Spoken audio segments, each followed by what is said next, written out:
दोस्तों, गज्जा की सरजमी पर इजरायली सैनिक बुरी तरीके से हार चुके हैं। बस वो अपनी हार को एक्सेप्ट नहीं कर पा रहे और खुद अब गज्जा छोड़ करके इजरायली सैनिक भागने लगे हैं। और गज्जा के अंदर घायल हुए इजरायली सैनिक जब हॉस्पिटल से अपने घर लौट रहे हैं तो अपने ही लोगों के बीच में कत्लेआम मचा रहे हैं।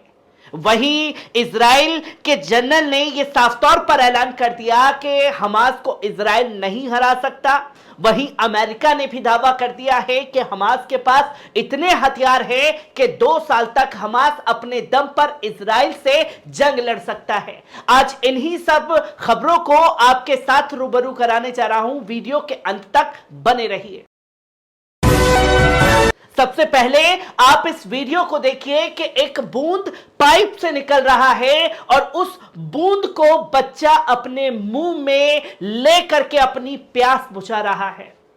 यह गज्जा के अंदर हो रहे उस तबाही का मंजर है जिसको देख करके हर किसी की रूह कांप रही है। और इसी के साथ साथ एक और वीडियो आप देखिए जहां बच्चे को लंबी कतारें जो हैं लगानी पड़ी खाना लेने के लिए एक एनजीओ के सामने, और जब खाना नहीं मिला तो वो बच्चा हंस रहा है और लोगों से कह रहा है कि कभी हमें ऐसा देखना नहीं पड़ा, क्योंकि हमारे जो लोग थे, हमारे जो घर के लोग थे, उन्होंने हमारे मुंह में ला ला करके निवाले डाले हैं और आज एक एक निवाले के लिए तरसना पड़ रहा है। वहीं गज्जा के अंदर शादी भी हुई है। एक लड़का जो आप साफ तौर पर देख रहे हैं वीडियो में, उसके परिवार के 22 लोगों को शहीद कर दिया गया है। शादी की डेट थी, शादी की डेट आई तो लोगों ने साफ तौर पर समझाया कि नहीं, शादी करनी चाहिए और अपनी गृहस्थी को आगे बढ़ाना चाहिए। ऐसे उसमें भी लोग जो हैं ये बड़े बड़े जज्बे, बड़े बड़े कदमों को अपना रहे हैं। वहीं एक वीडियो और खौफनाक मंजर वाला सामने आता है जहां गज्जा के अंदर यानी कि खान यूनुस के अंदर बमबारी की जाती है और बमबारी में जब बिल्डिंग उड़ाई जा रही है तो कैसे इजरायली सैनिक जश्न मना रहे हैं। यह खौफनाक मंजर है खान यूनुस का, जिसे देख करके हर कोई कांप गया। और जिस चीज का ये जश्न मना रहे हैं, शायद इन इजरायली सैनिकों को यह मालूम नहीं कि आप बमबारी फिलिस्तीन के लोगों के ऊपर नहीं कर रहे, आप बमबारी अपने लोगों के ऊपर भी कर रहे हैं जिसे आप अभी तक अपने दम पर छुड़ा नहीं पाए। ये फ्रस्ट्रेशन है जो आप आम मजलूम फलस्तीनी लोगों से निकाल रहे हैं। जहां ये तमाम चीजें सामने आती हैं तो वही हमें यह भी नजरअंदाज नहीं करना चाहिए कि खान यूनुस हो, गज्जा हो, जिस लाव लश्कर के साथ घुसे थे, अब उसी के साथ बैरंग वापस लौटने लगे हैं, जो कि गज्जा खाली कर करके अब इजरायली सैनिक भागने लगे हैं। जो तस्वीर आप साफ तौर पर देख सकते हैं और साफ तौर पर बताया जा रहा है कि अब 1000 के आसपास इजरायली सैनिक गज्जा की सरजमी को छोड़ चुके हैं। तो वहीं आप दुनिया भर में इजराइल डिफेंस फोर्स को आईडीएफ के नाम से जानते हैं। अब इजराइल डिफेंस फोर्स को आईडीएफ कहना बंद कर दीजिए, अब उसे आईटीएफ कहिए। यह इजरायली टेररिस्ट फोर्स है जिसने आतंकवाद मचाया है गज्जा की सरजमी पर, और यमन हो, तमाम इस्लामिक रेजिस्टेंस हो, उसके जरिए यह तस्वीर दुनिया भर में जारी कर दी गई है। और इजराइल डिफेंस फोर्स को इजराइल टेररिज्म फोर्स जो है करार दे दिया गया है। यह तस्वीर लोगों के सामने है क्योंकि हमने देखा कि जब यमन ने किलाबंदी की तो यमन के हुतियों को ही, अंसारुल्लाह ग्रुप को ही अमेरिका ने आतंकवादी संगठन की सूची में डाल दिया। और दुनिया ने देखा कि इजराइल ने कैसे गज्जा की सरजमी के अंदर आतंकवाद मचाया है और किस तरीके से तमाम बड़े बड़े कदमों को अंजाम दिया। और सिर्फ इजराइल टेररिस्ट फोर्स ही नहीं बल्कि अमेरिका की फोर्सेस भी इसमें शामिल थी, फ्रांस की फोर्सेस शामिल थी। और दुनिया ने इस आतंकवाद के नजारे को बखूबी देखा है।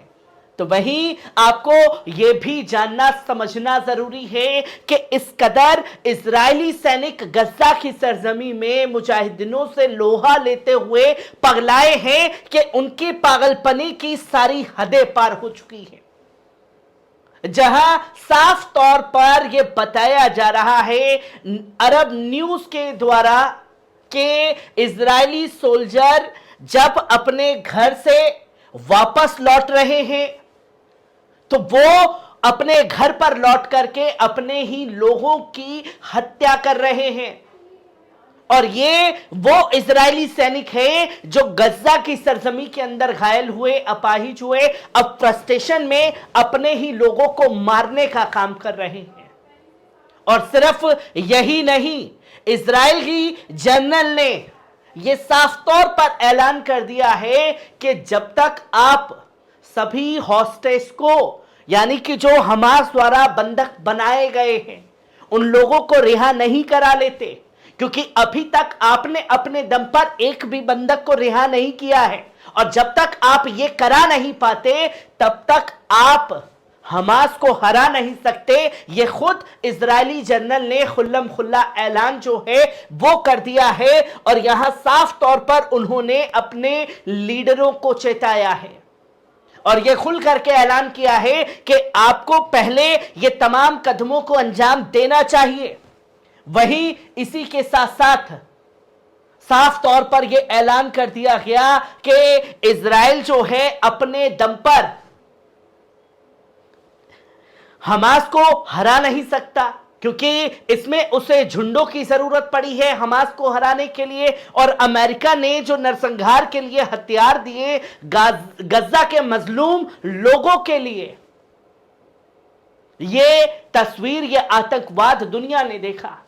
और जब अमेरिकी हथियार भी हमास को इतना नुकसान नहीं पहुंचा पाए, और जब इजराइल डिफेंस फोर्स यानी कि इजराइल टेररिस्ट फोर्स भी इतना नुकसान नहीं पहुंचा पाई, तो अब यह साफ तौर पर यूएस को कहना पड़ा है कि इतने हथियार हैं कि अपने दम पर 2 साल तक जंग लड़ सकता है।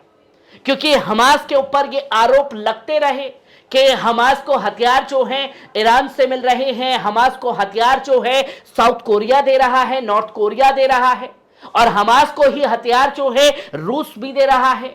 ये तमाम आरोप लगते रहे पर कोई भी आरोप सिद्ध साबित नहीं हो पाए, जहां ये ऐलान किया जा सके कि ये हथियार जो हैं इस देश से हमास को मिले।